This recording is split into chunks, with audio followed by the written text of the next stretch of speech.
ont établi comme credo de leur vie politique dans l'autre pays le respect de la légalité, y compris depuis leur naissance jusqu'à l'âge qu'ils ont actuellement aujourd'hui en politique dans l'autre pays, dont parmi lesquels M. Issa Chiroma. On ne peut pas accepter ça. Donc, votre crise et les postes pour ce tour-là, ça parle de quoi? Ça parle de quoi? Ça parle de quoi? Si vous décidez que le Conseil constitutionnel ne sert à rien, mais allons au bout de l'affaire. Ça veut dire qu'il n'y a pas de loi au Cameroun, il n'y a pas de constitution, il n'y a aucune loi, il n'y a pas de justice. Le Cameroun, ce n'est donc pas un État. Ce n'est plus un État. Le Cameroun n'est pas organisé. Chacun fait ce qu'il veut, comme il veut, dans les familles, dans les quartiers, dans les communes, dans les régions, dans les départements, jusqu'au niveau le plus élevé du pays. On peut concevoir ça? Est-ce qu'on peut concevoir ça? Et si on ne conçoit pas ça, il faut être cohérent. On ne conçoit pas que tous, le reste c'est normal, et c'est seulement pendant l'élection où, on dit qu'une fois qu'on est dans l'élection, la loi s'arrête, il n'y a pas de conseil constitutionnel, il n'y a pas de cadre légal, chacun fait ce qu'il veut. Ce n'est pas vrai. Si on fait ce qu'on veut, on commence dès le début du processus à faire ce qu'on veut jusqu'à la fin. On ne commence pas au début du processus, on respecte la loi, on la respecte, mais dès qu'il s'agit du résultat, on dit qu'il n'y a plus de loi. Si vous entrez dans cette manipulation avec M. Chiroma et sa bande, nous sommes d'une fermeté extraordinaire par rapport à ça. Pour moi, il n'y a pas de crise post-électorale. Il n'y en a pas. Il y a une entreprise de déstabilisation du pays. Il y a une entreprise de coup d'État. C'est un putsch. Et derrière tout ça, la France, l'Occident est à la manœuvre pour, on le sait, nous l'avons répété, maintenant c'est démontré, encore une fois, s'il fallait le faire, la recolonisation de d'autres pays. Il faut que ce soit ça clair. Parce que tout le storytelling qui est en place, c'est quoi? Le président Biya a volé les élections. Chiroma a gagné les élections. Mais très bien, très bien. Il a gagné comment? C'est ça d'ailleurs. Mais ce n'est pas à vous de répondre. Ce n'est pas à vous de répondre. Le président Biya a gagné par la voie qu'on connaît, la voie officielle, la voie reconnue comme telle, acceptée comme telle par tout le monde avant les élections. C'est connu. Ok. M. Chiroma a dit qu'il a gagné. Il a gagné comment? Monsieur le Président, est-ce qu'il allait faire la voie des recours au PV? Est-ce que son obsession ou encore on va dire ça comment, le fait qu'il veuille à tout prix prouver qu'il a été vainqueur aurait plus de crédibilité s'il passait par les PV? Non, mais le débat sur les PV, eux-mêmes, ils ont arrêté. C'est eux-mêmes qui ont présenté au monde entier leur faux. Leur faux. Non, mais ils n'avaient pas, ils étaient sûrs peut-être. Il a dit qu'il avait les PV. Les PV qu'il avait, il les a compilés, il les a livrés au public. Et quand on l'a regardé, c'est un tissu de faux. Donc c'est une circonstance encore aggravante, puisque personne ne lui a demandé de présenter les PV. C'est lui qui a dit que non, moi j'ai gagné à porter les PV. Je laisse de côté la quantité de PV qu'il a mobilisé. Par rapport à l'ensemble des PV nécessaires pour dire qu'on peut parler de gagner l'élection au Cameroun. Je mets ça de côté. Mais c'est un tissu de faux. C'est de la fémania. C'est-à-dire c'est un tissu de faux, ces PV. C'est lui-même qui les a compilés. Donc, vous ne pouvez pas prouver que vous-même, vous n'arrivez pas vous-même à compiler vos PV. Vous n'arrivez pas à les compiler. Et quand vous les compilez, c'est un tissu de faux. Il y a le faux partout. Faux. C'est truqué à tous les niveaux. Antidaté, les pourcentages qui ne correspondent pas, etc. À tout point de vue, c'est vous qui l'avez fait. À partir du moment où votre propre compilation crie contre vous, comment? Comment? Monsieur le Président Balakani. Le débat c'est d'abord là. Le débat, il est là. Il faut poser le débat à ce niveau-là. Ça veut dire qu'on est allé à l'élection, et c'est ce qu'on a démontré encore aujourd'hui. Dès le départ, l'élection n'était qu'un prétexte. C'était déjà arrêté. Ils avaient mis sur pied la machine. La machine a été bien nilée avec le but d'arriver là où nous sommes arrivés aujourd'hui. Ne me parlez pas seulement de oui, mais Monsieur le Président Balakani, est-ce qu'un candidat n'a pas le droit de contester les élections dans une nation? Il a le droit, c'est ce qu'il veut, mais il conteste sur la base de quoi? De ses humeurs? Parce que Issa Chiroma, par exemple, n'est pas dans cette logique de contestation. On a vu ses avocats, un collectif d'avocats qui sont en train de travailler dans le cadre. Vous parlez des bandits, de fous, des délégués mentaux. Monsieur le Président, c'est vous qui le dites. Vous êtes malade? Je ne le dis pas, c'est un fait. C'est un collectif d'avocats de quoi? Ce sont des bandits. Et le plus en vue, un cabinet d'affaires. Je travaille pour un cabinet d'affaires, Diamantis. Vous le savez, non? C'est une révélation très grave que vous faites. Vous savez ce qu'on appelle un cabinet d'affaires? Un cabinet d'affaires, c'est une entreprise de prédation. C'est une entreprise de prédation. Et la prédation, au niveau international, est structurée correctement. On connaît comment ça se passe. C'est un classique. C'est-à-dire que si aujourd'hui, au XXIe siècle, un pays se fait prendre dans la spirale de cette prédation et il y a pitié de son peuple. Tant que je partage avec le fétiche de guerre qui dit que le Cameroun a un problème, il n'a pas de peuple. Donc, pour vous, monsieur le président, le fétiche de guerre vous dit que le Cameroun a un problème. Il n'y a pas de peuple. Ça fait mal de le dire, mais on vit ça. Parce que si au XXIe siècle, un pays est divisé au niveau où on est aujourd'hui, sur la base que des bandits internationaux ont organisé, on fait un remake, je dis bien remake, et c'est comme un vieux disque rayé qu'on reprend. C'est-à-dire qu'on va écouter une chanson pendant très longtemps, là. C'est-à-dire qu'on reprend ça quand même. Oh, j'ai entendu ça. C'est pas nouveau pour vous. Ça peut créer de la nostalgie, mais c'est pas nouveau. Mais on est même en deçà de ce type de performance. Parce qu'il y a des gens qui recyclent une chanson, ça fait plaisir d'entendre. Mais ici, c'est même pas un recyclage. C'est-à-dire que les gars ont ramassé une vieille, c'est-à-dire qu'ils ont repris le même scénario qu'ils font depuis au moins 15 ans, 20 ans en Afrique, à savoir que chaque élection est une occasion pour les cabinets d'affaires et le cabinet national qui les mandate de créer une situation où on va arracher à la signature du président l'octroi des matières premières et des concessions. Mais est-ce qu'on a encore ce niveau? Est-ce qu'un pays comme le Cameroun, avec ses acteurs, ce que vous appelez en politique, là, on devrait encore être à ce niveau? C'est ça le problème. Donc on est dans ce schéma classique, c'est clair. Ce voyou que vous appelez cabinet d'avocat, ce vaurien, ce bandit-là, M. Taleb, mauritanien, qui est incapable d'aller voir ce qui se passe en Mauritanie, un état esclavagiste comme ça, la Mauritanie, il est incapable de voir ça. Mais il vient s'asseoir, il parle du Cameroun, il dit que tu veux mettre des élections, c'est la base de quoi? Il dit qu'il a les PV, il ne monte jamais, il a quel PV encore? Puisqu'on a monté ça. Il parle de quel PV? Il n'en a pas. Vous avez oublié ce qui s'est passé avec le Nozo? Le Nozo brûle comme ça aujourd'hui, on sait pourquoi. Vous avez oublié? C'était le même schéma. Revendication en apparence très très légitime. Frustration fondée, etc. Mais une chose est que il existe des frustrations fondées. Une chose est que ceux qui en sont victimes décident de lutter contre ces frustrations. Mais autre chose, M. Diengele, est que des entrepreneurs, les prédateurs internationaux, récupèrent vos frustrations, font de ça une bannière, un masque, mais qui va cacher une autre entreprise qui n'a rien à voir avec la résolution de vos frustrations, mais qui est devenu diviser votre pays, de détruire votre pays, hein, mais plus grave, de vous rendre, vous, qui étiez déjà frustré hier, mais de vous rendre plus pauvre qu'avant, plus malheureux qu'avant. La population du Nozo, qui, dans un contexte de frustration historique, avait vu quand même leur niveau de vie être un des niveaux de vie, un des niveaux de développement les plus élevés du Cameroun, en termes de comparaison entre les régions. Je crois que les 2 régions du Cameroun étaient parmi les 5 régions les plus avancées de notre pays. C'est vérifié, monsieur le président. Très bien. Quel est le niveau aujourd'hui? Ok, d'accord. On veut le changement, on va changer le Nozo, on en a marre, c'est n'importe quoi. Ok, d'accord. Mais au bout de nombreuses années de crise, on est où dans les Nozos?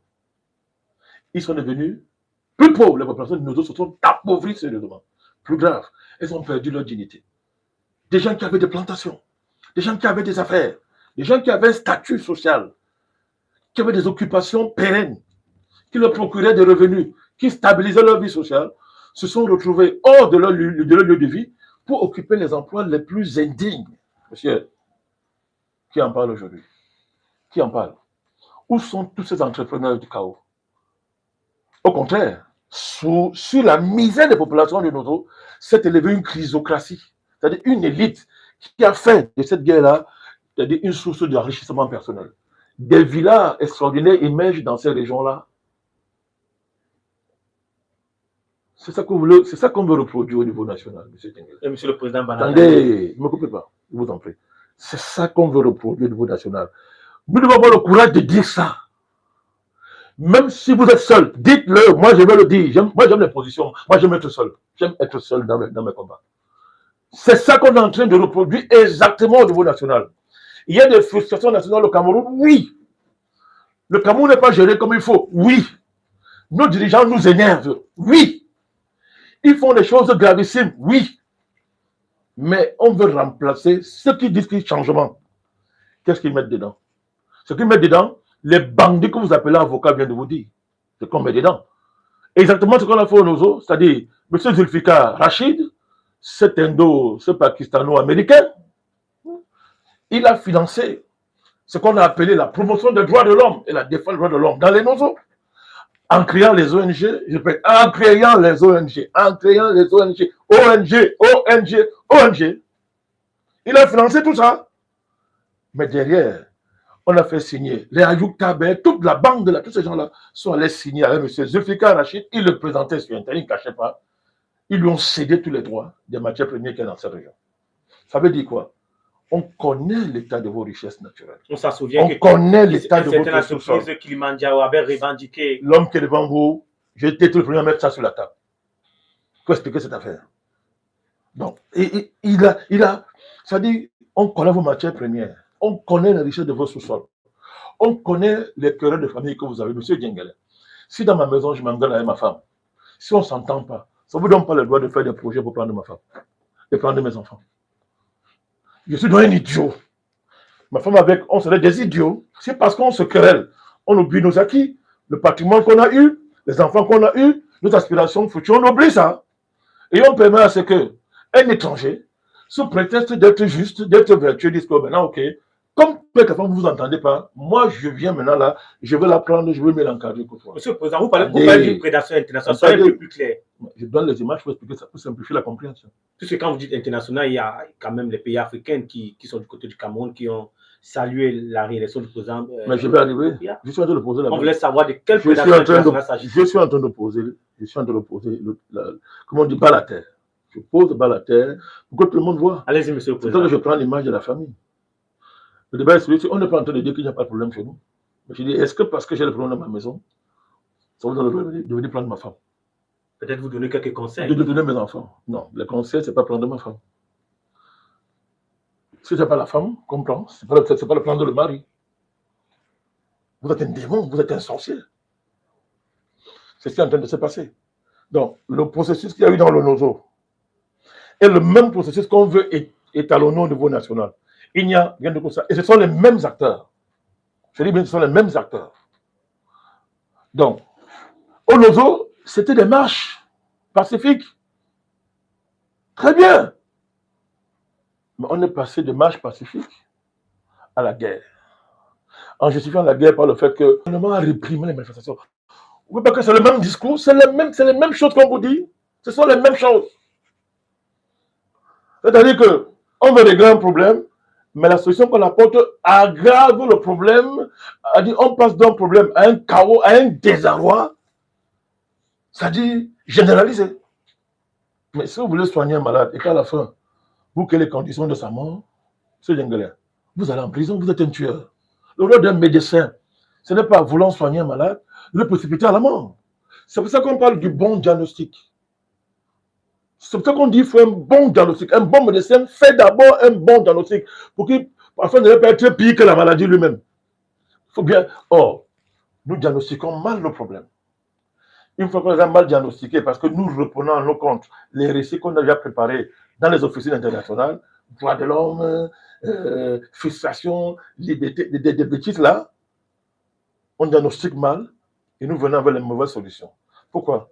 Parce que quand on fait cette solution, sans approfondir l'analyse de celui qui est en face de vous, vous arrivez dans des déconvenus gravissimes. Ceux qui ont dit qu'ils vont libérer les populations anglophones, entre guillemets, est-ce qu'ils avaient mesuré la capacité de résistance de l'État camerounais par rapport à leur parrain international? Bon, évidemment pas, puisque jusqu'à présent, le nord et le sud sont des régions de la République du Cameroun. Très bien. Vous osez donc croire qu'on peut tolérer donc à la bande à Tiroma de reproduire donc les emplois du Nozo au niveau national sous prétexte d'avoir gagné une élection? Encore plus grave, sur la dynamique, sur le rythme d'une autoproclamation qui relève simplement du banditisme à l'état pur. Je dis bien du banditisme à l'état pur, parce qu'il n'a pas gagné. Il ne peut pas avoir gagné, puisque lui-même, les chiffres qu'il a mobilisés, le condamnent. Je ne parle même pas du Conseil constitutionnel. Ça commence là. Il faut que M. Tiroma et sa bande retrouvent le chemin du respect de la légalité, tel qu'ils l'ont enseigné aux Camerounais. Ça fait très très longtemps, quand ils jouissaient encore de privilèges du gouvernement camerounais, pour ne parler que de ça. Donc, voilà la base du débat. Si on parle de là, on comprend très bien le reste qui se positionne. On comprend donc les histoires de Villemont. Dans les Villemont, tout ce que j'appelle la Villemont, c'est quoi? C'est la fuite en avant. C'est une forme de désobéissance. Non, c'est pas ça que le problème. Le principe même de cet appel au Villemont, c'est quoi? Fuite en avant, passage d'un plan A à un plan B, qui lui-même contient un plan C, c'est-à-dire on monte en gradation dans la folie, dans la haine du pays, dans la volonté de détruire. On est drogué, c'est-à-dire on est dans un engrenage de haine, parce qu'on n'accepte pas qu'on ait pu échouer dans son entreprise. Donc on fait feu de tout bois. C'est ça qu'il s'agit. Des armes qu'on a arrêtées, tous les gens qu'on a arrêtés avant les élections, après, de l'argent, après qu'on a arrêté, etc., etc. On continue. On continue. Maintenant, la ville morte, c'est l'autre étape. Est-ce que cette dynamique ne vise pas à ressusciter les fantômes du coup d'État de 84, Monsieur le Président? Il y a tout ça dedans. Puisque dans le storytelling, dans les phases de storytelling, on commence à ressortir ce qui s'est passé en 84 en présentant M. Tiroma et tous ceux qui étaient dans ce coup d'État comme étant des victimes d'un régime sanguinaire.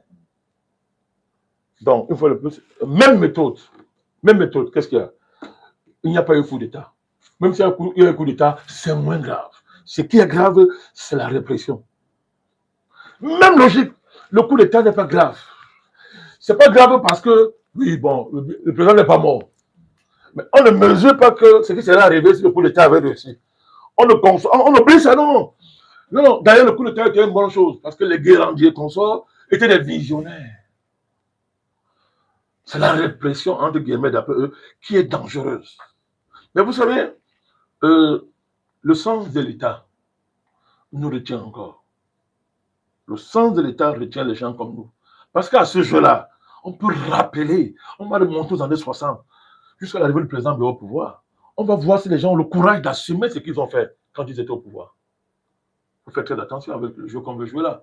Donc j'ai dit bien que le sens de l'État, nous, on ne va pas le suivre dans ça. Mais on dit, il faut vite arrêter ça. Ça n'a rien, il faut vite arrêter ça. Faut vite, ça n'a pas de sens, ça ne tient pas. Donc, on est dans ce registre-là. Et ce registre-là n'est pas anodin. Hein. Lui-même, ça rentre dans une grande dynamique qui a même maximisé la possibilité d'un génocide au Cameroun. Parce que, monsieur, les villes mortes ne tombent pas du ciel. Avant ça, vous avez oublié les appels au meurtre, les appels à la guerre ethnique. Carrément, ces gens ont créé les conditions qui ont débouché au génocide au Rwanda, à partir d'un pays étranger, qui les protège, des pays étrangers européens, Allemagne, France, Espagne, etc., qui les protège. On a tout fait pour que les Camerounais se déchirent entre eux. Donc, le programme est élaboré. Génocide, etc. Génocide, comment on dit ça? Attaques armées, assaut sur les villes, etc. Tout ça a été programmé, ça a été bien élaboré. Et la haine des Camerounais les uns les autres, sur la base du tribalisme, abus génocidaire, ça a commencé depuis combien d'années? C'était structuré depuis combien d'années? Et c'est maintenant que vous voyez, depuis que je parle d'ici, d'une armée numérique organisée et préparée par la France pour ce dessin depuis les années, c'est maintenant que les gens comprennent. C'est maintenant que vous comprenez quand on arrive à l'ultime ratio de ce pourquoi tout ça a été multiplié. Monsieur. Voilà pourquoi, dès le 12 soir, j'ai dit le Cameroun est en guerre.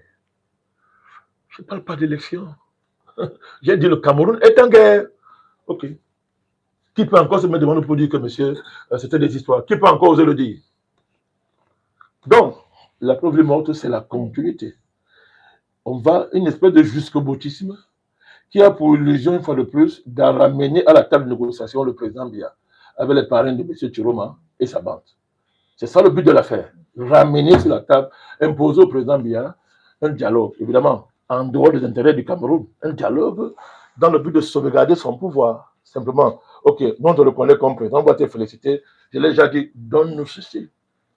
C'est ça, dit Madame Diba. Mm. Ce n'est pas autre chose. Tout ce qu'on peut faire, il faut aller jusqu'au bout, tester l'endurance des Camerounais, les épuiser, en espérant qu'ils vont craquer. C'est de cela qu'il s'agit. Dieu merci. Nous tenons bon jusqu'à présent. Monsieur le Président, nous allons évoluer avec un autre fait majeur qui a marqué les sorties notamment des autres figures imminentes de notre société. Il s'agit d'une figure ici traditionnelle, à l'instar de M. Sokoudjou. Mais avant d'arriver, je vous en prie, si vous Oui, Monsieur le permettez. Président. Mais il faut même parler des villes mortes là, en soi. Je pense que, je ne sais pas si c'est prévu devant, mais Bon, nous avons prévu à la fin de faire le point de ces villes mortes, Monsieur le Président. très bien, d'accord. Pour sortir avec une note d'espoir. Je vous en prie. Donc, on disait donc d'ailleurs qu'il y a eu des sorties, notamment celle du roi Sokoudjou, le roi de Bamenjo, qui, dans sa sortie, il déclare, je cite, « Pauvre Cameroun, ce pays pour lequel j'ai tout donné depuis 1955, je pleure les larmes, les larmes descendent dans mon ventre, car j'estime qu'il mérite mieux. » Parlant ainsi de la situation, de la crise qui traverse notre pays. Il dit, je continue, à vous qui tenez encore les manettes de la gouvernance de ce pays, je vous invite à un minimum d'humilité, de respect vis-à-vis de ce peuple dont vous avez la charge. Regardez jusqu'où votre arrogance, votre mépris, votre zèle ont conduit tout un pays. Le peuple se sent trahi, abusé et abandonné. Et le résultat est ce ras-le-bol manifesté depuis 72 heures. Mettez de côté votre orgueil et ayez une oreille attentive aux cris, aux pleurs du peuple qui ne demande qu'un meilleur vivre et la vérité. Monsieur le Président, il continue en disant « La guerre du Nozo nous édifie à suffisance sur les conséquences de l'arrogance, du mensonge, du mépris, de la condescendance. Le Cameroun ne peut plus se permettre un nouveau front, car il n'y a aucun honneur à avoir une victoire sur son peuple en exerçant la force, la répression et les arrestations. » Il continue, il termine en disant que les dieux de nos ancêtres veillent sur le Cameroun, apaisent le cœur de chacun et donnent la force de mettre le Cameroun au-dessus de vos intérêts égoïstes. Monsieur le Président, s'adressant ainsi au régime, qu'est-ce qui fait la spécificité de cette nouvelle sortie de M. Sokoudjou, du roi Sokoudjou? Elle est nouvelle pour nouvelle, elle n'est pas nouvelle, puisque ça s'inscrit dans une continuité en termes d'options de la part de Sa Majesté Sokoudjou, d'options et d'engagement politique.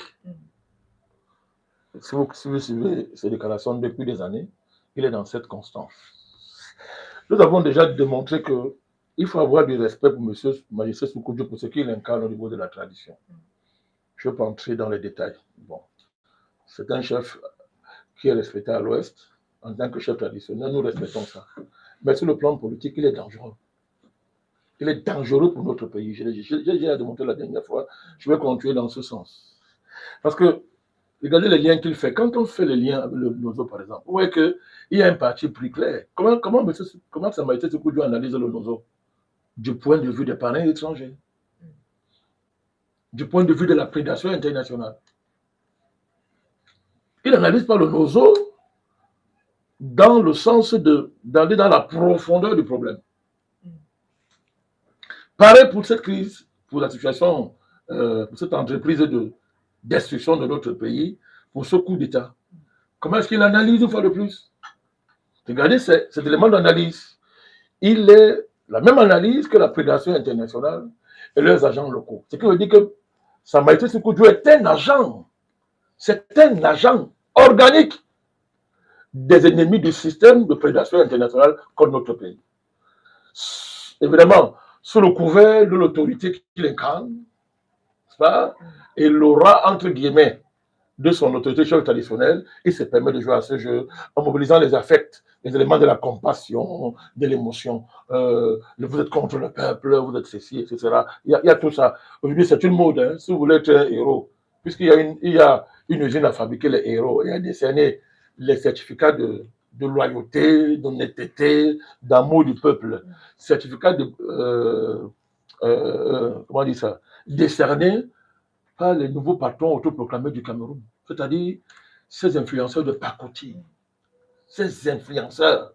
Donc, ce sont eux qui disent maintenant au Cameroun ce qui est bon, qui est un bon monsieur, qui est gentil.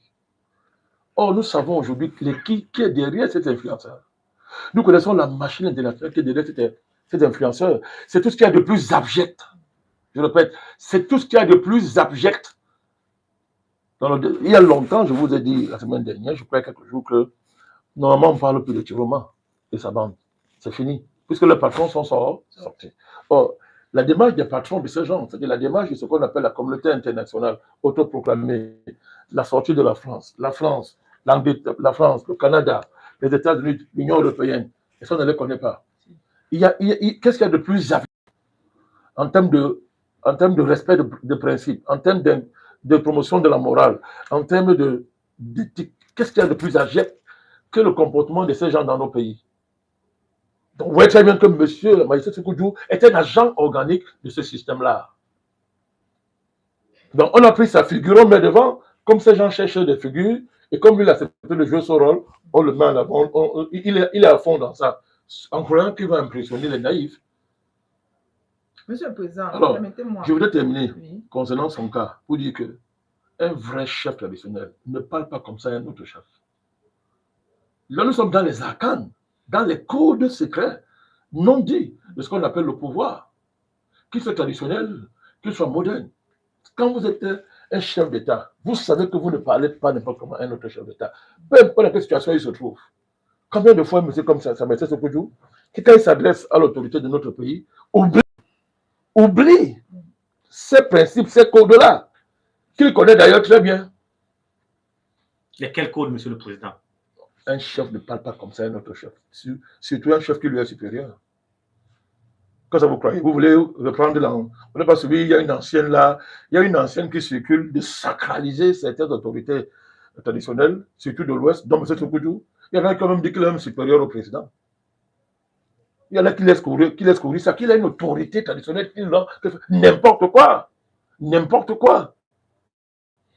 Je ne reviens pas sur un ensemble de principes qui devraient nous ramener à ce qu'on appelle parallélisme des formes, etc. C'est-à-dire que si tu penses que la démocratie est une bonne chose, il y a longtemps que je ne veux pas revenir là-dessus, il faut le pratiquer dans nos villages directement. Mais est-ce qu'il est interdit aux chefs au Cameroun d'être les acteurs politiciens, veut dire? Dans ce cas, c'est d'être chef.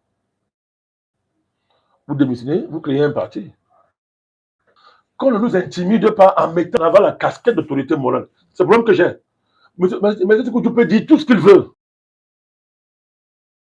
Mais il peut le dire en disant que bon, à ce moment-là, ce n'est pas le chef qui parle. Parce que quand on mélange les deux, je fais comment alors pour distinguer le chef, cette figure historique de nos traditions, je fais pour le distinguer de ses positions politiques. Parce que moi, c'est quelqu'un qui a du respect pour sa majesté Sékou. J'ai toujours du respect pour lui par rapport à ce qu'il est censé incarner. Il n'y a pas dit qu'il est le meilleur chef. Non, je dis qu'il incarne quelque chose. Nos traditions, peu importe l'état dans lequel celle-ci se trouve, il incarne ça. Il est une des figures. Je n'oublie pas son passé épiciste, entre guillemets. Bon, quand maintenant il sort, il prend des positions comme ça. Si moi je ne suis pas d'accord avec lui, comment je fais pour gérer la complexité qu'il y a entre le respect que j'ai à l'autorité morale qu'il est et les positions politiques que je ne partage pas? C'est compliqué pour moi. Imaginez donc pour le reste de la population. C'est là où il y a manipulation. Monsieur le Président, vous l'avez taxé d'un agent organique du système. C'est un fait, c'est objectif. Ces positions le démontrent. Est-ce dans sa sortie pour donner une forme de caution morale? Mais c'est ça pourquoi il parle. Il n'est pas le seul chef à l'Ouest. Il a dit qu'il a beaucoup donné pour le Cameroun. Est-ce qu'il est le seul chef à l'Ouest? Bon, chacun peut dire qu'il a beaucoup donné pour le Cameroun. Il n'y a pas de problème à ce niveau. Il est le seul chef à l'Ouest? Je pose la question. Est-il le seul chef à l'Ouest? Peut-être le chef Bamoun n'a-t-il pas une autorité historique liée à l'ancienneté de la chefferie Bamoun? Si on prend le cas de la chefferie Bamoun, il y a d'autres chefferies à l'Ouest. Hein. Pourquoi? Il n'y a pas le fait du hasard. Il n'y a pas le fait du hasard. Et il y a même des conflits à l'Ouest. Concerne même les chefferies traditionnelles. Sa Majesté Soukoudou ne parle pas comme il parle là. Il y a des conflits à l'ouest. Et ces conflits sont nombreux, hein, sont très nombreux. Conflits qui sont liés à la légitimité réelle des chefferies. Il ne dit rien. Je vous le dis parce que j'ai dit ça. Moi, je me suis investi dans ces combats-là pour soutenir comment dire ça, le respect de la continuité de la chefferie traditionnelle à l'Ouest. Continuité dans le sens de l'authenticité, de légitimité. Je l'ai fait. Pas pour une seule chefferie à l'Ouest, j'ai fait pour beaucoup de chefferies à l'Ouest. Sa Majesté Soukoudou le sait. C'est mon vision, il le sait. Mais c'est quoi cette affaire, cette rhétorique-là, comme ça dit que, vraiment, ça dit que c'est. Mais regardez ça. Est-ce qu'on peut réduire des conflits de ce niveau à ce type de rhétorique? Mais ça va être que je ne connais pas la prédation internationale et le poids de cette prédation sur nos pays, à tout point de vue, il ne le sait pas. Bon, je sais que la route de la chefferie, financée par la France, est passée à l'ouest. Je peux comprendre certaines choses. Mais il sait très bien ça. Il sait très bien ça. Donc, c'est ça qui est inacceptable. Le mélange qu'il y a entre l'autorité morale qu'il incarne et ses prises de position. On ne sait pas comment on fait pour faire la part des choses. Et vous ne pouvez pas faire la part des choses. Donc, à partir du moment où il prend des positions politiques, j'oublie qu'il est Sa Majesté Soukoudou. Je dis ce que je pense par rapport à ces positions-là. Elles sont celles d'un agent organique du système néocolonial dans son ensemble et de la prédation internationale contre notre pays. De ce point de vue, ces sorties sont dangereuses pour notre pays. Monsieur le Président, à vous entendre, on dirait que vous le taxez de quelque chose dont nous voulons découvrir. Par exemple, vous avez dénoncé avant les élections, lorsqu'il a reçu les présidents Issa Chiroma et Bello Bouba, avant les élections, nous précisons, vous avez d'ailleurs dénoncé qu'il se construisait un axe nord-ouest. Est-ce que la figure de M. Sékou voudrait incarner une certaine figure, une certaine caution traditionnelle à cet axe nord-ouest? Depuis le décès, père son âme, du cardinal Toumi, il y a une place vide que certains veulent occuper. Donc vous estimez que par le passé, c'est le cardinal Toumi qui assurait ces... Je n'estime pas, c'est un fait. Tout le monde pourrait aller se réfugier chez qui? Je sais que le cardinal Toumi, père son âme, je ne vais pas revenir sur les choses, il a dit le contraire, il n'est plus là. Mais le vide est là et certains veulent occuper ça. Tout à l'heure, on parlera d'un autre prélat, oui, à la longue Europe. On parle d'un autre prélat à la longue Europe. Chacun veut écouter. Ce vide-là, il dit chacun est content c'est très flattant pour une autorité de recevoir des acteurs politiques qui se souviennent de lui tous les 5 ans ou tous les 7 ans à la veille des élections. C'est très flattant, il défile chez lui, etc. Hein? Bon, ça donne les idées, ça peut animer des ailes. Mais je peux vous dire, sauf pour les naïfs, les hommes politiques ne vont pas chez n'importe qui par hasard. Ne croyez pas que c'est seulement une affaire d'influence. Je vous dis qu'en termes d'influence, vous avez des chefs très influents à l'Ouest. Pourquoi c'est lui qu'on va chez lui? Non, ce n'est pas le hasard. Ce sont des codes. C'est bien codé. Nous restons donc sur les sorties des autorités morales, Monsieur le Président Banakani. Mais cette fois-ci, c'est une autorité religieuse, catholique, très connue. C'est Monseigneur Cléda qui a fait... Depuis que nous menons le combat panafricaniste, nous n'avons jamais reçu le soutien de Sa Majesté Soukoudou. Je voudrais rappeler simplement ça. C'est noté, Monsieur le Président. Bravo. Donc, Monseigneur Cléda, c'est comme ça qu'on l'appelle dans le jargon catholique. Appelez-le comme vous voulez. Il a donc fait une sortie, Monsieur le Président. Ça a été reçu dans le milieu chrétien et au-delà comme une bombe. Et j'aimerais soumettre à votre attention quelques extraits que vous allez analyser pas à pas. Dans sa déclaration, Monseigneur Cléda a commencé par un verset biblique qui dit « Un cri se lève dans Rama, une plainte et des pleurs d'amertume. C'est Rachel qui pleure ses fils. Elle refuse d'être consolée, car ses fils ne sont plus. » Ça sont les premiers mots, je veux dire, de Monseigneur Cléda au début de sa déclaration, Monsieur le Président. Vous qui avez fréquenté les milieux dits religieux, comment est-ce que vous comprenez ce verset au début de la déclaration de Monsieur Cléda? Chacun fait d'un verset ce qu'il veut. Hein. Oui, le propre d'un verset, c'est que chacun peut faire ce qu'il veut.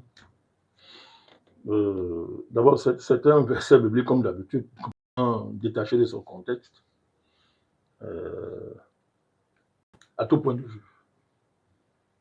Maintenant, vous ne pouvez pas reprocher à M. Cléda de refuser le droit de manipuler les versets comme il veut, puisqu'il va vous rappeler, il est monseigneur, il est archevêque. Et en tant que membre d'une église qui dit qu'elle a l'expertise, elle a le monopole de l'interprétation de tout ce qui est lié à Jésus-Christ. C'est ce qu'ils disent, hein? Ils ont le monopole, ils sont le garde du dépôt sacré. Donc à partir du moment où c'est comme ça qu'ils se sont autoproclamés, vous n'allez pas refuser à un sous-prince de cette église-là d'utiliser un verset biblique comme il veut. Simplement, si on veut fouiller un peu, quel est le rapport entre les versets qui ont trait à la situation où pleure, à ce qui s'est passé à Rama, Rachel qui pleure ses enfants et la situation camerounaise? Comment la transposition se fait? Il faut aller examiner ce verset-là. Ça n'a rien à voir de manière fondamentale. Ce n'est dans la transposition. Est-ce que vous pouvez examiner Rachel, c'est quoi? C'est Hérode, le roi Hérode, très inquiet de la venue d'un autre roi, Jésus-Christ. C'est dans le contexte biblique, hein. Jésus-Christ. Il a reçu les rois mages. Il leur a dit de venir, après qu'ils aient visité Jésus, de venir aussi lui donner la nouvelle pour que lui aussi aille lui rendre les hommages. Mais divinement averti en songe, les rois mages sont repartis sans passer par lui. Parce que Dieu connaissait les intentions d'Hérode. Dans sa colère, il a décidé d'assassiner tous les enfants qui avaient 0 à 2 ans, en estimant qu'en le faisant, il ne devait pas rater d'une manière quelconque d'en finir aussi avec Jésus, Jésus enfant. C'est dans ce contexte qu'il y a les pleurs de Rachel à Rama. Est-ce que c'est la situation camerounaise? Est-ce que la transposition est possible? C'est possible dans la tête d'un archevêque, M. Cléda. C'est très facile dans sa tête, puisqu'on sait qu'il est, on reviendra. C'est le personnage, c'est qu'il vaut. Pour ceux qui sont informés, qui ont de l'information sur le comportement de certains membres du clergé au Cameroun, on sait ce que vaut M. Cléda. Donc, c'est très facile pour lui de faire ce genre de transposition parce qu'il cherche à tout prix quelque chose. Il est dans un rôle, il est dans une mission. Donc, il faut qu'il fasse des transpositions qui n'ont même rien à voir fondamentalement avec le sujet, avec la signature biblique qu'il a apposée dans son allocution, pour introduire son allocution, pour fonder son allocution. Donc, je vous demande vous-même, quand vous lisez le verset, la transposition est fondée sur quoi? C'est quoi la transposition? On va très vite, pour ceux qui ne prennent pas le temps de se livrer à quelques entreprises exégétiques. De ce point de vue-là, c'est très facile de croire que c'est l'archevêque qui a parlé. Donc, on est là dans le sens même profond de ce verset-là.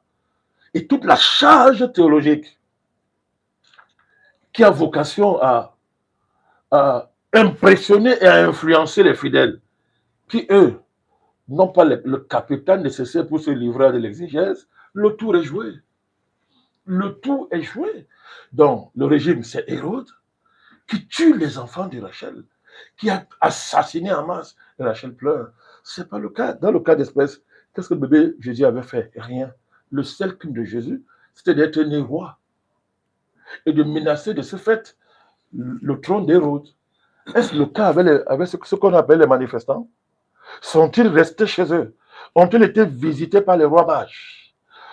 Restés chez eux, visités par les rois mages, et ils sont allés voir Paul Biya la nuit. Ils devaient aller le voir. Après, ils ne sont pas allés voir le président. Le président, dans son courroux, a dit à l'armée, allez me tuer tous ces gens-là. Parce que les rois mages ne sont pas venus me visiter. Et ça, c'est le même cas. Ce n'est pas la même chose. Nous sommes dans la haute manipulation. Nous sommes dans l'imposture théologique. J'allais m'ajouter apostolique. J'allais m'ajouter même prophétique. Ils se revendiquent tout ça pour justifier leur action. On est dans l'imposture. C'est de l'imposture. Prenez les versets liés à cette situation. Que les gens prennent ça pour lire. Ce n'est pas compliqué. Hein? Et l'autre les rois mages, chacun peut aller voir ça dans la Bible. Lisez. Vous allez voir que ça n'a rien à voir. Ça n'a rien à voir. Vous avez un roi qui, n'est-ce pas, reçoit la visite des rois mages. Hein, j'ai appris qu'il y a un roi qui est né, etc. Regardez bien la démarche. Et le peuple n'est même pas au courant. Mais et maintenant, qui veut manipuler le roi, disant que bon, ok, le roi Hérode, dans sa perfidie et sa méchanceté, Jésus l'appelait renard. Donc, dans sa perfidie et sa méchanceté, il veut manipuler le roi mage, il veut dire que bon, allez voir, quand vous allez revenir, moi aussi je vais aller le visiter. Mais comme Dieu connaissait les intentions d'Hérode, il va dire au roi mage à leur retour de passer par un autre chemin. Le roi va se mettre dans une colère terrible. C'est comme ça qu'il va quasiment génocider les enfants de 0 à 2 ans. Mais je vous dis, est-ce la même chose? Monsieur le Président Banakani. Non, non, je vous démontre que là, d'abord, ce n'est pas la même chose. Vous savez, on nous a appris en rédaction, hein, dans les classes secondaires, si un sujet est mal introduit, il est déjà faussé. Si un sujet est mal introduit, la suite, ça dit que c'est clair. Faux. On est dans le faux théologique. Le faux à tout. Le reste est là. On va voir que ça ne vaut absolument rien. C'est du clé à tout faire. Attendez, c'est du clé à tout faire. Donc, à partir de on est d'accord là-dessus que il y a une transposition manipulatrice. Mais on sait, ça suffit à voir qu'est-ce qu'il y a derrière ce clé-là. Est-ce que oui ou non, il y a une transposition manipulatrice? Oui, c'est pas la même chose. Les gens que M. Cléda prétend avoir été tués ne sont pas restés chez eux. Et on a envoyé les gens les chercher pour les tuer. Ça s'est passé dans le cadre d'une ville qui a subi l'assaut de hordes de terroristes. Faut que les mots ont leur place. Hordes de terroristes qui, revendiquant, disant que Jérôme est président, ont fait ce que tout le monde a vu. Ont voulu envahir les commissariats pour prendre les armes, ont brûlé, ont cassé, ont failli porter atteinte à la vie de Madame le maire de la deuxième, Madame Fampou. Sa maison a été saccagée, etc.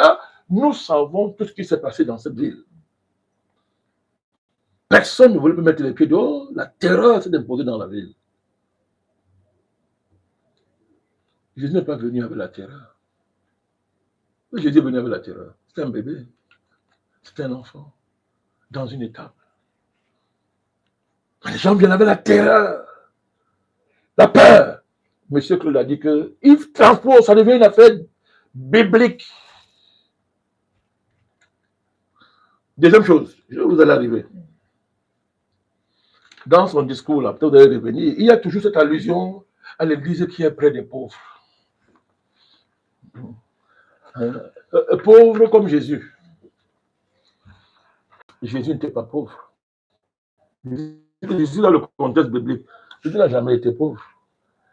Nous voulons rappeler, Monsieur le Président, si vous me le permettez, qu'il s'adresse aux prêtres, aux religieux et religieuses, aux fidèles laïcs et aux âmes de bonne volonté. Alors, ça veut dire quoi? Et puis sur quel sujet? Pourquoi c'est rendu public? Ça ne pas à eux. Non. Ça, c'est le décor pour l'affaire. Ce n'est pas le décor pour l'affaire. Il parle aux Camerounais. Il parle au monde entier, là, c'est un Camerounais. Avant d'arriver sur la caricature de la pauvreté, donc être... déjà là, on est dans la pure manipulation. Oui, j'aimerais donc soumettre, Monsieur le Président. Il y a un ressenti quand même qui ne fait que monter depuis quelques jours, ou du moins depuis la sortie de Cléda. Certains Camerounais pensent que c'est une incantation et ils font le lien avec les différents versets dont Netanyahu a souvent eu à citer chaque fois que Israël allait bombarder la Palestine. Oui. Est-ce que vous partagez cet avis? Bien sûr. D'abord, c'est dans la pure tradition de l'Église catholique. L'Inquisition a été faite sur la base de quoi? Vous connaissez l'Inquisition? Millions de morts. L'esclavage a été fait sur la base de quoi? Quand des éléments de l'Église catholique ont légitimé l'esclavage, avec les bulles des papes, etc. C'était sur la base de quoi? Donc nous sommes en face d'une caution morale génocidaire qui s'est préparée. Les croisades, c'est sur la base de quoi? Toutes les escroqueries foncières qui ont été faites en Afrique partout, c'est sur la base de quoi?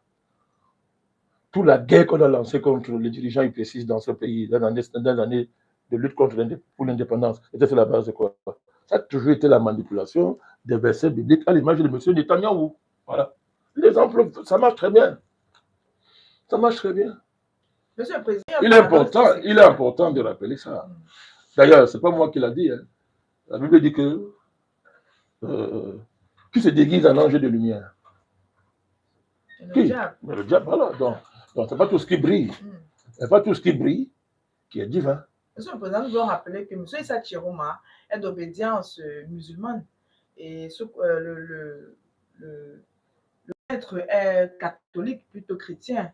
Mais on ne comprend pas cette accointance, alors qu'il devrait soutenir le président Paul Biya, qui était d'ailleurs d'obédience catholique, je crois qu'il est encore d'ailleurs. Mais comment comprendre ce paradoxe-là qui se crée? Parce que quand on évoque Israël et tout ce que cela suppose, et on voit cela, M. Issa Chiroma, qui se revendique être le libérateur du Cameroun, il a dit que c'est une mission divine qu'il doit accomplir à tous les prix. Monsieur le Président, c'est la complexité de ce combat. Nous voulons mieux comprendre ces faits et gestes. Bon, vous êtes peut-être très jeune encore, mais je sais que vous travaillez beaucoup pour apprendre l'histoire du Cameroun. L'Axe Nord-Sud a toujours été une alliance entre chrétiens, entre guillemets, et ce que vous appelez musulmans. Voilà. C'est une alliance chrétienne, musulman, etc. C'est un mélange de choses. Et puis le catholicisme qui a longtemps régné ici à l'époque, c'était un catholicisme français. La fille est née de l'église catholique. Donc, il y a tout, c'est un mélange, il faut faire attention. Où se croise tout ça. Alors, bon, il faut bien, c'est pas nouveau. Vous savez, les divisions religieuses, de manière fondamentale, c'est réservé aux naïfs, à ceux qui sont en bas. Entre eux, en haut, là, ils savent s'arranger. En haut, ils savent toujours s'arranger. Quand il est question d'argent, quand il est question d'intérêt, ils savent s'arranger. Vous savez, Netanyahou génocide pourquoi à Gaza? Aujourd'hui, on sait pourquoi. La nappe de gaz qui est en bas. Et le monde entier, ils sont là, chacun est là pour partager ça. Chacun guette. Donc c'est comme ça. Donc ils s'en rendent très bien. Ne vous fiez pas à ce type de division. Elles sont purement artificielles pour le cas précis. Voilà.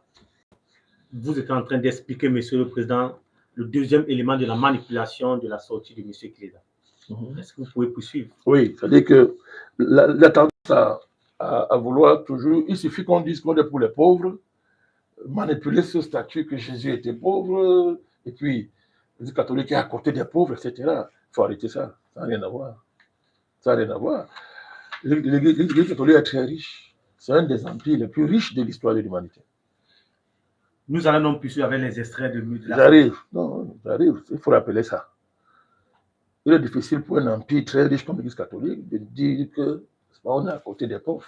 Et pourquoi vous traitez l'Église catholique d'empire, Monsieur le Président? Mais c'est un empire. Ce n'est pas un empire. C'est un empire. C'est un empire religieux, puissant. En plus, c'est un État. C'est un vrai empire parce que le pape, il est chef religieux et chef politique. J'espère que vous le savez. Donc, on a fait un véritable empire. Un empire particulier.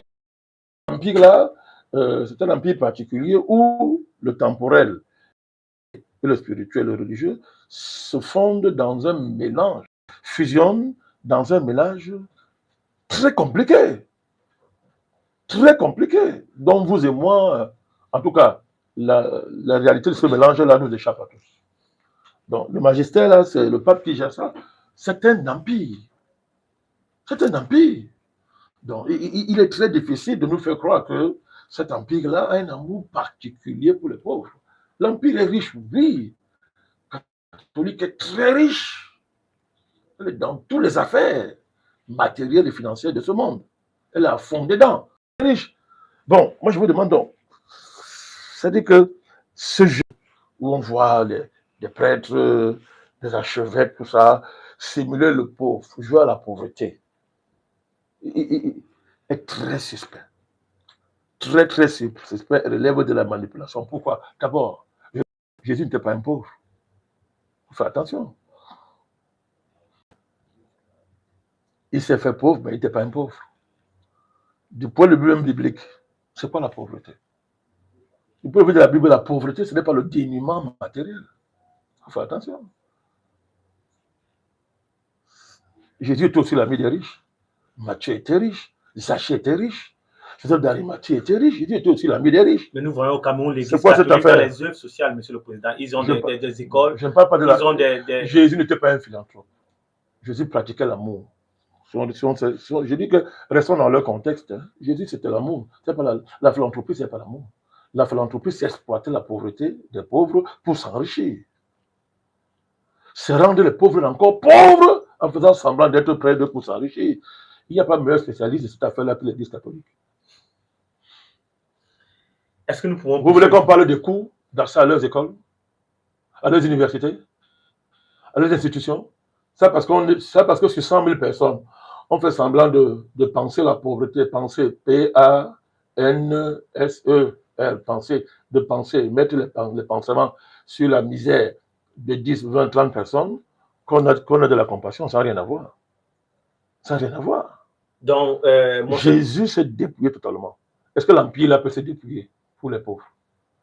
Est-ce qu'elle peut se dépouiller pour les pauvres?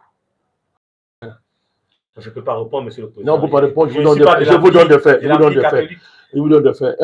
Un des plus grands propriétaires d'or du monde, c'est l'Empire catholique. Donc, Monseigneur Keda serait donc le politicien métropolitain. Vous avez compris. Donc, à partir du moment où nous démontrons que la pauvreté vulgaire, telle que les gens l'entendent, n'a rien à voir avec la pauvreté spirituelle si chère au Christ, on comprend qu'on est dans la manipulation. Nous allons continuer avec l'extrême, monsieur le président. Voilà, il faut faire attention avec ça. Il y a cette manipulation-là qui est fondamentale. Parce que ça, on est dans un contexte où la colère sociale, les conséquences de l'irresponsabilité de nos dirigeants ont poussé beaucoup de nos citoyens dans le désespoir. Et il suffit d'être quelqu'un qui sait écouter. Il suffit d'avoir les postures catholiques là.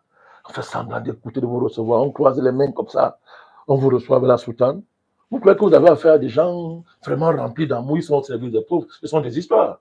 Ils n'ont jamais été au service des pauvres. Il faut dire la vérité. Ils n'ont jamais été. Ils n'ont qu'à faire tout ce qu'ils veulent. Il n'y a pas de problème. Ne venez pas leur servir ce genre de choses. Non, pas laisser faire ça. Monseigneur, on n'est pas là dans la défense du peuple. On n'est pas là dans la défense des pauvres. On est là dans une dynamique de conservation, de défense et de promotion des conquêtes, des gains catholiques longtemps accumulés. C'est tout. Monseigneur Cléda a quand même parlé d'un taux de chômage général actuel qui est estimé à 74%. Selon lui, ces sources, c'est le Centre d'études stratégiques d'Afrique. Qu'est-ce que vous pouvez dire à ce taux de chômage, monsieur le président Malakani? C'est quand même exorbitant. Un pays à 74% de taux de chômage. Là encore, il y a la manipulation des chiffres. Mais allez consulter les chiffres officiels du chômage au Cameroun. Allez consulter les chiffres de l'Institut national de la statistique au Cameroun. Vous allez voir tout ça dedans. Vous allez voir comment ils manipulent, n'est-ce pas, des données générales, comment ils les manipulent en lieu et place des données, comment on dit ça, des données, des détails précis sur des catégories de chômeurs. Comment lui, on mélange les données générales sur la question du chômage en lieu et place des données spécifiques liées aux catégories de chômage. C'est une honte. Nous sommes une plateforme très sérieuse, monsieur le président. C'est une honte. Il est important pour nous de quand même, je peux vous donner les chiffres. De dire que l'INS a vraiment donné quelques détails. Je ne vais pas entrer dans ça. Mais je dis seulement que voilà ce que fait quelqu'un qui porte la longue Europe. Parce que exactement les 74% de chômage, ce n'est pas le chômage général actuel au Cameroun, c'est précisément pour ceux qui sont titulaires d'un diplôme de l'enseignement supérieur. C'est tout. C'est l'INS qui... Voilà, les chiffres sont clairs. Bon, alors, donc vous dites que... Alors, je ne vais pas dire que je ne connais pas lire les statistiques. Alors, quand on a Jésus, on est un savant à tout point de vue. Donc, il sait lire la statistique. Et il a fait... Vous voyez très bien qu'on est dans la surenchère. La surenchère. Vous savez... Je vais vous démontrer l'histoire de la pauvreté là, mon cher Eugène. Distinguer la pauvreté vulgaire des pauvres qu'on va flatter en faisant croire que dès qu'on est pauvre, on a toutes les vertus. Qu'un pauvre, quelqu'un qui n'a pas l'argent, a toutes les vertus.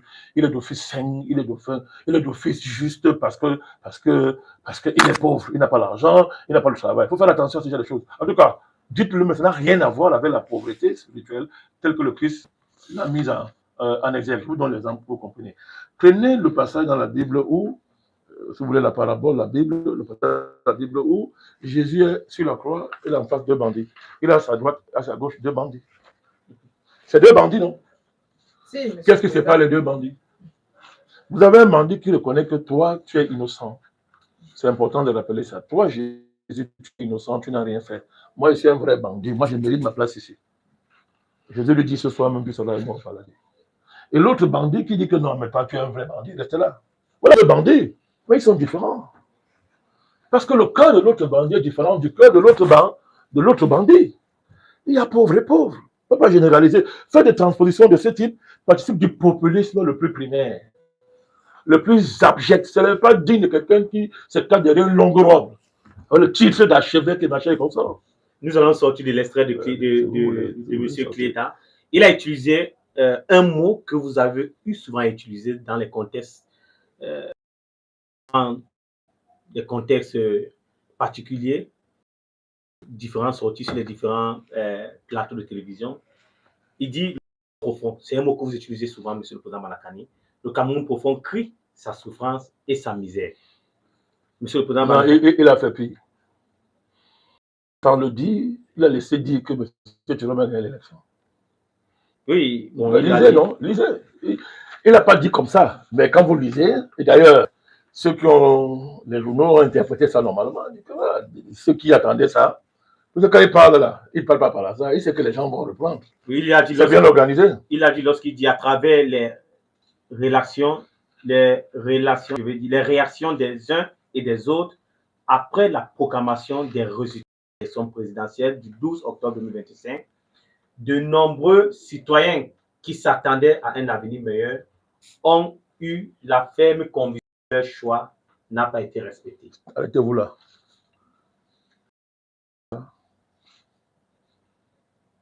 Est-ce qu'un archevêque, un homme qui porte la longue robe de Jésus, parle comme ça?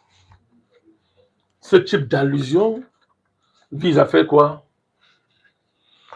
De nombreux... Non, le Conseil constitutionnel a donné un verdict, Monsieur Cléda.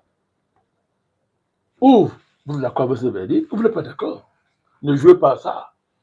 Ça, c'est l'esprit de serpent, ou serpenté, comme les pharisiens. Et il a conclu, Monsieur le Président, avec peut-être une phrase qui va lever les tensions sur ce plateau. Il dit que l'Esprit Saint éclaire nous dirige, le peuple camerounais, et que la Vierge Marie, patronne du Cameroun, intercède pour nous. Bon, quelqu'un qui fait ce genre de choses, vous voyez que lui-même, il n'est pas sérieux. Marie, c'est la patronne du Cameroun. Qui l'a mis là depuis quand? On l'a mis, qui a nommé Marie patronne du Cameroun? Tous les Camerounais sont des catholiques. Non, mais je vous dis, écoutez, mais voilà des méthodes comme ça. Je vous dis qu'on est dans la manipulation des vies jusqu'à la fin. Et vous venez quelque part, vous dites que Marie la patronne du Cameroun. Moi, je n'ai rien contre Marie. Ceux qui croient à Marie, c'est leur problème. Nous, on a vu le gouvernement camerounais, le secrétaire général de la présidence, dans une organisation à Maria Ben qui disait qu'il consacrait le Cameroun à Marie. Le secrétaire général de la présidence sur le Cameroun. C'est un poste administratif. C'est Paul Biya qui l'a créé. Paul Biya peut dissoudre ça en une seconde. On parle du Cameroun, on parle du secrétaire général de la présidence. Je ne peux pas avoir du respect pour sa fonction, mais je vous dis que c'est une fonction qui est créée par quelqu'un. La personne peut dissoudre ça. Mais le président ne peut pas dissoudre le Cameroun, monsieur. Que le président n'a pas décret, peut dissoudre le Cameroun. Il peut dissoudre le poste de secrétaire général de la présidence par décret. Donc, ne parlons pas de ça ici, c'est sérieux. Ça parce que le secrétaire général est parti faire sa génuflexion devant la statue de Marie, que Marie devient la patronne du Cameroun. Vous êtes sérieux ou quoi? Je ne suis pas catholique. Mais est-ce que j'ai caché depuis? Est-ce que le monde entier connaît mes orientations spirituelles? Non. J'ai longtemps assumé. Moi, je suis un chrétien qui n'est membre d'aucune église. Parlons comme ça pour que tout le monde comprenne. Moi, est-ce que c'est caché, tout le monde sait? Moi, je ne suis dans aucune religion. Je ne pratique aucune religion. Donc, je ne pratique aucune religion.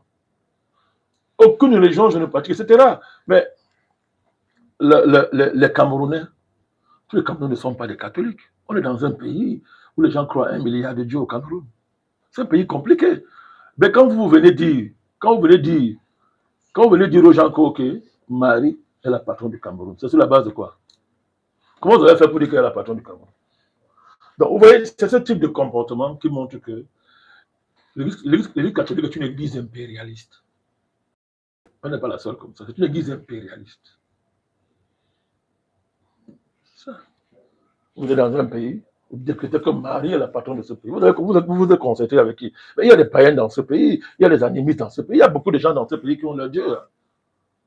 Faites comment pour dire que Marie, c'est la patronne du Cameroun? Et vous donnez les leçons au président Biya d'être un dictateur. Attendez, vous savez, moi je vois aujourd'hui monter ce type de discours venant de la part de ce porteur de robe-là. Il oublie qu'à l'indépendance, avant l'indépendance, pendant toute la répression que la France a fait au Cameroun aussi, c'était avec la bénédiction de la croix catholique. Et on se souvient que Oumniobé avait rejeté cette C'était idée dans en des... 55 qui disait que Marie Quand était la on mère tuait Cameroun. tous ces gens-là, hein, avec la bénédiction des archevêques, comme les gens Zoa, vous ne pouvez pas le citer. Il n'était pas le seul. Tous ces prêtres qui livraient les patriotes dans ce pays, Monseigneur Domo. qui les livraient, etc. Voilà. Mais ça, c'était normal. Mais quelle est la similitude, Monsieur le Président? Parce que 5 ans à la veille des indépendances, cette même déclaration de Marie, la mère du Cameroun, avait été proclamée et Oumniobé s'était levé pour dénoncer. Et il avait été excommunié. On allait même plus loin. On allait même plus loin. On a dit que les Oumniobé sont des communistes. Ils sont dangereux. Que les chrétiens ne peuvent pas suivre des hypécistes. Jean Zoa fait on ne peut même pas appeler ça, les bulles d'archevêque, puisque la bulle est réservée au pape, mais il a fait des bulles d'archevêque pour dire que c'est pour criminaliser la lutte pour l'indépendance, pour criminaliser le fait d'être communiste. Et pendant ce temps, nous osons croire que bon, ce n'est pas la position de l'Église catholique au Cameroun, ce n'est pas ce que pensent tous les prêtres et archevêques du Cameroun, j'ose encore croire. Mais quand vous regardez la savante organisation de l'Église catholique, parce qu'on peut tout leur reprocher, ils sont très organisés. L'Église catholique est l'une des organisations les plus savantes de ce monde. Le génie organisationnel de l'Église catholique est quelque chose d'extraordinaire. Si vous ne voyez pas ça, ça veut dire que vous ne savez pas à quoi vous avez affaire. Elle est très organisée. Donc, au Cameroun, elle a des réseaux extraordinaires. Les anciens élèves des lycées, de collèges, d'établissements catholiques, des universités, tout ça est organisé dans le cadre d'associations, etc. Donc, ça ramène des ministres, tous ces gens-là, l'élite était encadrée par l'Église catholique. Ça crée de la puissance. La question est de savoir jusqu'à quelle mesure la sortie de Clé est séparable de tout cet entrelac. C'est pas là que j'aimerais qu'on sorte sur. Est séparable de tout ce fait. Je ne peux pas répondre. Mais je vous dis que l'organisation de l'Église catholique, parce que moi, je n'ai pas compris qu'un archevêque dise, un évêque, vous l'appelez, qu'on préfère un diable. Oui. On préfère. Il n'y a pas de bon diable. C'est quoi? Le diable, c'est le diable. On préfère le diable au président Biya. Il n'y a eu aucune réaction, il n'y a eu aucune voix au sein de l'Église catholique pour le condamner. On a dit ça. Et c'est devenu une espèce de refrain qui a animé la campagne électorale. Et d'ailleurs, M. Chiroma est présenté comme notre bon diable. Donc, est-ce qu'on se répartit les rôles dans l'Église? M. Cléda parle, un évêque parle, après la conférence épiscopale vient faire semblant d'arranger, etc. Et on est dans une répartition de rôles et de tâches. De ce point de vue, la savante organisation de l'Église catholique et son génie en termes de structuration me fait dire que ce n'est pas gratuit. Je voudrais terminer puisque vous voulez qu'on en sorte. Tout ça, si on veut ramasser les affaires de Cléda, c'est de l'impuissance. À la fin, c'est de l'impuissance. Le Dieu catholique n'est pas capable de renverser le président. Pourquoi? Mais quand Dieu est puissant, on n'a pas besoin de se livrer à ce type de contorsion quasi satanique de la part d'un archevêque et autres. Est-ce que Dieu bavarde? Vous bavardez tous les jours en faisant. Si votre Dieu est puissant, est le vrai Dieu, il suffit d'un mot. Un mot. Le sort du président est réglé, non? Vous voulez me faire croire que les prêtres, là, ils n'ont pas la puissance de Dieu. Moi, je constate que tout ça, à la fin, ça trahit une impuissance. Et l'Église catholique au Cameroun, le Dieu catholique n'est pas capable de renverser Paul Biya. Mais il y a même plus grave. Et si le Dieu catholique, si la question est à côté, il est à côté, puisque, ben, attendez, quand on vous a dit qu'on préfère le bon diable, mais si quelqu'un dit qu'il préfère le diable, ça veut dire qu'il est dépassé par celui qui est là. Et il dit que diable, viens. Toi, maintenant même, tu es bon. Tu es bon. En fait, Dieu nous a léchés. Dieu nous a abandonnés. Depuis que nous on prie Dieu là, on dit à Dieu, enlève le trouble au pouvoir. Dieu nous a laissés. Toi, le bon diable, viens. Puisqu'on dit, on préfère le bon diable. Il y a là de l'impuissance. Il y a là une manifestation du fait que le Dieu catholique n'est pas en mesure de renverser le président Biya. Et Monsieur- qui donc peut-être est établi par le vrai Dieu. Attendez, monsieur, écoutez ce que je suis en train de vous dire. Elle n'était pas le vrai Dieu. Donc le Dieu catholique ne peut pas être le vrai Dieu. Puisque si le vrai Dieu veut renverser un président, il ne fait pas les discours en l'air, il décide, tu tombes. Ça ne prend pas 5 minutes au vrai Dieu de renverser un président, parce que c'est lui qui les place. Alors, nous supposons que les catholiques ont longtemps demandé au vrai Dieu, chasse nos peuples du pouvoir, ils n'ont pas de réponse, ils sont allés chercher le bon diable. Les choses sont claires. Alors, on a affaire à un crypto-politicard. Monsieur le Président Banakani, On a affaire à un crypto-politicard qui devrait laisser tomber la soutane pour entrer en politique simplement. c'est bien compris. Monsieur Cléda peut créer un parti politique. Ce n'est pas interdit chez les catholiques. Il démissionne de la chaire apostolique qu'il occupe. Et puis il crée un parti politique, il fait la politique. Même chose que M. Sokoudjou. On a de la peine à séparer l'autorité morale catholique qui parle et le politicien. Et c'est là où réside la manipulation. Monsieur le Président, nous allons ici embrayer avec une autre sortie. Cette fois-ci, 2 sorties. Il s'agit là de l'ambassade de France ainsi que l'Union européenne qui, dans leur sortie, rappellent les règles de la démocratie au régime populaire. Ils disent prendre acte de la proclamation des résultats, mais ils omettent ici, je pense délibérément, de féliciter le président Paul Biya pour sa réélection. Ils donnent des injonctions ici en demandant la libération immédiate des personnes qui disent être interpellées de manière arbitraire. Monsieur le Président, que cache cette sortie de la France et de l'Union européenne? On ne va pas se répéter. Je renvoie à l'émission qui est passée. Où j'ai démontré qu'ils ne savent même pas rédiger un communiqué diplomatique, un document diplomatique. Je l'ai démontré. Mais quel est le véritable donneur Oui, d'intérêt? très bien. Je pense que la question renvoie. Ce qu'on peut dire d'abord, répétons s'il faut répéter ça. À partir du moment où les patrons sont sortis, on ne parle plus des agents. Allez-y, Monsieur le Président. Donc nous attardons plus sur les sous-frifs, les domestiques, les garçons de cour, les femmes de ménage et les hommes de ménage. On ne s'attarde plus sur eux. Donc le débat maintenant, le vrai débat, c'est le Cameroun face à la communauté internationale autoproclamée. Voilà le vrai débat. Puisque les gens ont marché à Paris, ça veut dire. Ça dit vraiment. Ça dit, ça se passe des commentaires. Le débat est clos. Même Toulouma ne parle plus. Il ne doit plus parler parce qu'il est ce qu'il est. C'est un souffrir, fait des souffrir. Puisque les gens ont marché à Paris pour dire que Macron, viens intervenir au Cameroun. Viens installer au pouvoir celui qui a gagné. Donc aujourd'hui, que personne ne remène plus en arrière. Le débat, on est arrivé à la phase où c'est le Cameroun face à la communauté internationale autoproclamée. L'Union européenne, la France, le Canada et le grand bandit qu'on va sortir maintenant du tout. Le grand bandit, le chef bandit. Il s'agit de qui? Les États-Unis. Les États-Unis. Monsieur le Président, est-ce que vous pouvez, avec précision, relever quelques faits qui justifient le fait que c'est les États-Unis qui... Depuis que Trump est arrivé au pouvoir, est revenu au pouvoir, observez l'évolution des relations entre le reste de l'Occident collectif, je parle comme les Russes, le reste de l'Occident collectif, la France, l'Union européenne, tous ces machins-là, et M. Trump. M. Trump a passé le temps à leur rappeler que c'est moi le chef. Vous travaillez pour moi. Il prend plaisir à les humilier. Et eux-mêmes acceptent l'humiliation. Quand ils sont allés rencontrer Trump aux États-Unis, avec les Ursula von der Leyen, les Macron et contre, qu'est-ce qui s'est passé? Tout ce qu'ils disent qu'ils ne font pas, ils bavardent. Quand ils viennent devant lui, patron, on va faire.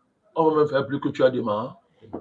On est dans les rapports de patron et de vassal, pour parler comme Poutine. Si vous oubliez ça, excusez-moi de parler comme ça, vous êtes hors de la plaque. Si quelqu'un veut analyser la situation, cette affaire, il oublie cette donnée-là, il est hors de la plaque. Il ne peut rien pas le temps pour lui, il n'a pas le niveau. Donc, un vassal travaille pour un patron. Donc, quand un vassal pose un acte, l'homme qui connaît cherche à savoir, va voir son patron pour dire, boss, ton vassal a fait ceci, tu veux quoi? Moi, je veux pas là, j'ai compris le message. C'est parce que les Américains se cachent derrière leurs vassaux que nous, on va les oublier. Donc, il a dit qu'un des enjeux de l'émission de ce soir, c'est de dire au monde entier que nous avons, que nous on sait Moi, j'ai évolué par étapes. J'ai évolué par étapes. Dans un premier temps, par pédagogie, il fallait exposer la France et l'Union européenne et le Canada, qui en réalité sont dans leur rôle de chiens de garde, de valets des États-Unis. Depuis très longtemps, même après l'indépendance, la France, si on parle de la France, elle a toujours roulé pour les Américains. C'était une sous-traitance. Ça a toujours été ça. Hein? La grandeur de Gaulle sont des histoires. C'était une sous-traitance. Ça a toujours été une sous-traitance. Donc, c'est encore plus grave aujourd'hui parce que tous ces pays-là ont été totalement affaiblis. Ils sont à terre à cause de la stratégie américaine qui est très cynique, qui les a utilisés dans le cadre de la guerre entre l'Amérique et la Russie, par Ukraine interposée. On a vu comment les Américains, les Européens ont décidé de détruire leur économie pour faire plaisir aux États-Unis, au point qu'aujourd'hui, ils font des sanctions la nuit, les sanctions le jour, pour la nuit, aller acheter le gaz russe. L'économie de l'Allemagne est à terre. Tous ces pays-là sont dans une crise économique extraordinaire. Pourquoi? À cause de leur vassalité aux États-Unis. Ce sont des colonies américaines. De ce point de vue, donc, si, à partir de ce point de vue, mon cher Djengele, quand l'Union européenne pose un acte, Madame, quand la France pose un acte, quand le Canada pose un acte, l'homme réfléchit, s'assoit et dit que le patron est derrière. Ce sont les États-Unis en dernier ressort qui sont en train d'attaquer le Cameroun. L'information que nous avons, c'est que c'est une information sûre. Je le dis encore, c'est une information sûre. Les États-Unis, les éléments de l'État des États-Unis basés en Allemagne, dans le cadre de l'OTAN, ont transporté les urnes et les armes. C'est une déclaration très grave, Monsieur le Président Malakani. Est-ce que vous pouvez répéter cette déclaration? Je dis ceci. Les États-Unis, il s'agit de mon pays, le Cameroun. Moi, je ne peux pas laisser l'État yankee agresser mon pays avec les méthodes que nous connaissons tous. Les États-Unis ont transporté les armes et les urnes à travers les éléments de l'armée américaine. Les armes et les urnes. Quand je dis les urnes dans lesquelles il y a des PV. Des PV. Les ont transportés jusqu'à la forêt de Sambisa. Ça a atterri le 20 septembre de cette année. Je donne la date, 20 septembre de cette année. Et la chanson a été très facile. Tous ces rumeurs que vous avez entendues, où on vous dit Nigeria, moins de choses, Nigeria, c'était quoi? C'était ça. Où se trouve la forêt de Sambisa? C'est quelque part. C'est entre la frontière, le Nigeria et le Cameroun. C'est une des bases de Boko Haram. C'est ça. Donc, je suis un homme libre, je le dis. Même les 35% qu'on a tué à M. Turomala. Moi, je dis que les cas camerounais, bon, on a fait ce qu'on a fait. Oui. C'est du bourrage des urnes. Tous ces PV-là qui ont circulé au Cameroun, ça venait d'où? Ça venait d'où? Nous avons donc eu une fraude électorale. Mais clair! Ce sont les États-Unis. Ils ont utilisé leur valet. Vous oubliez par quel circuit on a cheminé les armes? Par quel circuit on finance les terroristes? On va encore revenir sur les déclarations du président Tchani et tout ce que nous avons eu à démontrer par le passé. Qu'est-ce que le Mali subit à l'heure actuelle? Qui est derrière? Les Américains ne sont même pas cachés. Ils demandent à tous les ressortissants de quitter le Mali. C'est en plein jour là. Alors, quand M. Donald Trump vous dit qu'il va intervenir au Nigeria, soit disant que les chrétiens sont massacrés par les musulmans, vous n'avez pas suivi ça? Si, monsieur. Au point où le président du Nigeria a fait une sortie. Faites très attention, c'est la diversion. Donald Trump, c'est un spécialiste de la diversion. Quand il va aller à Yaoundé, il va passer par l'extrême nord. C'est le Cameroun qui est visé. C'est le Cameroun qui est visé. Tout ça sont des histoires. Tout ça, c'est pour maquiller. Monsieur le Président parlait là d'une conspiration internationale. Est-ce que ce n'est pas grave? Mais la conspiration a toujours été internationale. Parce que le Conseil international est parti de quoi? C'est quand l'Occident sort de son de ces mètres carrés que le concept international existe tel que vous le connaissez aujourd'hui. Est-ce qu'avant l'Occident, il y avait le monde? Rien n'existait avant eux.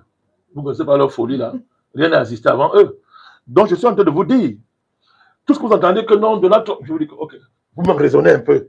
Donald Trump va aller intervenir au Nigeria pour protéger les chrétiens. Ça a un sens? Est-ce que ça a un sens pour vous? C'est une couverture pour cacher les opérations. Pourquoi? Parce que l'Amérique veut les matières premières. Notre pays est trop riche en matières premières. L'Amérique veut les matières premières. L'Occident veut les matières premières dans le cadre de leur guerre avec la Chine et la Russie pour les terres rares. C'est donc l'importation de la guerre en RDC au Cameroun. N'importe. Ils ont toujours fait la guerre à l'Afrique, non? Ce n'est pas une importation. Ils ont toujours fait la guerre en Afrique. Depuis que l'Occident arrive en Afrique, elle fait la guerre à l'Afrique. Ça prend seulement des phases et des tournures. Mais la guerre n'a jamais cessé.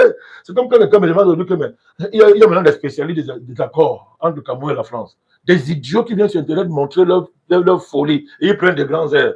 Quelqu'un veut démontrer qu'il n'y a pas d'accord entre les accords, c'est que les coopérations, il n'y a pas, que ce sont des histoires. Et en voulant démontrer, même il montre qu'il est idiot et fou.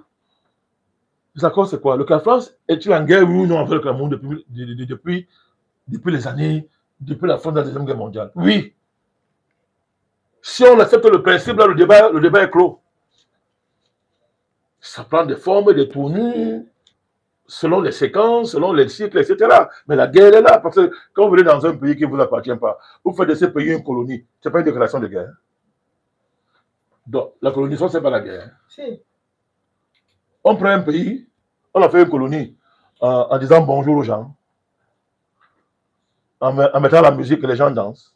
On fait la guerre. On bat ce pays sur le plan de la guerre. Et quand on a écrasé le pays militairement, on installe la colonie. Donc voilà ce qui se passe. Monsieur Donald Trump, c'est ça, c'est lui qui est derrière tout ça.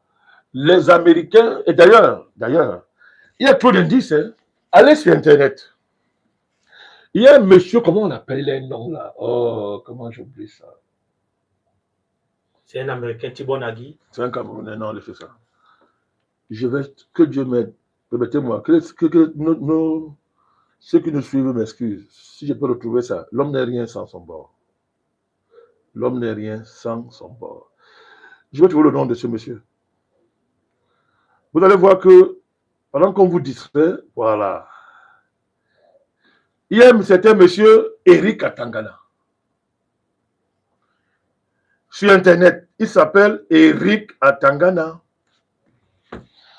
Allez sur ce monsieur c'est sorti depuis 2 ou 4 mois comme ça. Ce monsieur au départ est un pro-BIA. Il est pro-BIA, il dit que les Américains, il le dit.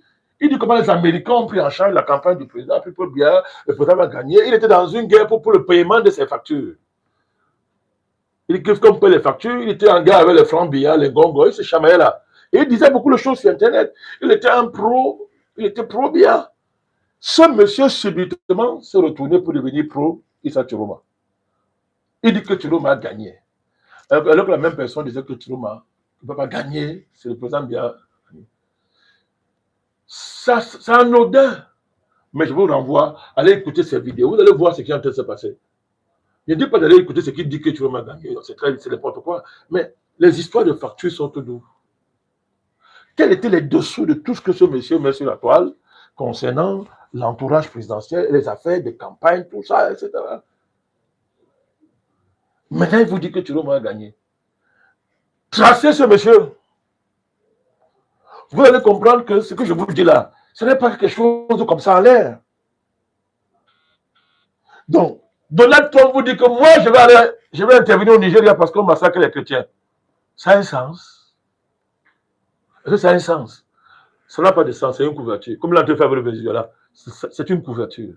C'est l'Amérique, je vous dis. Les unes et les armes ont été transportées depuis l'Allemagne, la base de l'OTAN. On les a conduits à la forêt de Sambisa le 20 septembre cette année. Je donne les noms, je donne la date.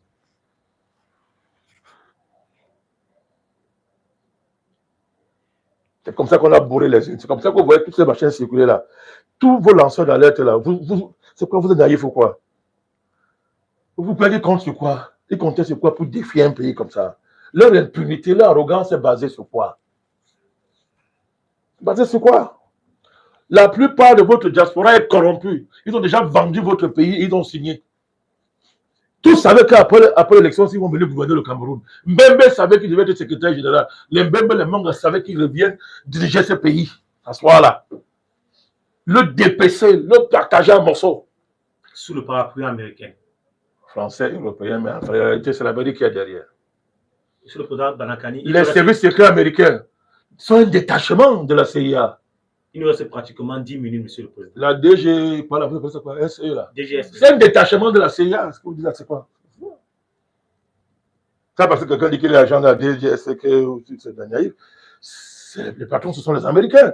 Donc, c'est l'enjeu de ce soir. Si ce soir, nous avons fait cette émission pour passer à nos niveaux, c'était pour dévoiler le véritable ennemi qui est caché derrière tout ça. C'est Washington qui veut nos matières premières. Washington veut les matières premières de l'Afrique. Qu'est-ce qui s'est passé en Tanzanie? Les qui ont dit que madame, comment elle s'appelle encore l'autre maman là, a fui le pays.